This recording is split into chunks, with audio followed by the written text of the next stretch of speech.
అలాగే జన్మల దరిద్రం మిమ్మల్ని వెంటాడుతూ ఉంటే, దానివల్ల ఆర్థికంగా చితికిపోతే పౌర్ణమి రోజు దేవాలయ దర్శనం చేయండి. ఎప్పుడైనా సరే మీ ఇష్టదైవం ఆలయం పౌర్ణమి రోజు దర్శనం చేసుకోండి. పౌర్ణమి రోజు చేసే దేవాలయ దర్శనం జన్మలుగా ఉన్న దరిద్రాన్ని పోగొడుతుంది.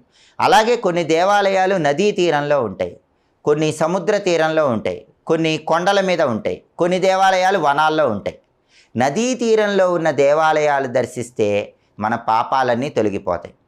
సముద్ర తీరంలో ఉన్న దేవాలయాన్ని దర్శిస్తే కొన్ని వేల జన్మల నుంచి వెంటాడుతున్న దరిద్రాలన్నీ తొలగిపోతాయి. కాబట్టి ఆర్థికంగా బాగా చితికిపోయిన వాళ్ళు, ఆదాయ మార్గాలు సరిగా లేక ఇబ్బంది పడుతున్న వాళ్ళు, ఖర్చులు ఎక్కువ ఉన్నవాళ్ళు సముద్ర తీరంలో ఉన్న ఏదైనా దేవాలయాన్ని దర్శించండి. సముద్ర తీరంలో ఉన్న దేవాలయ దర్శనం జన్మల నుంచి వెంటాడుతున్నటువంటి దరిద్ర బాధలన్నీ పోగొడుతుంది.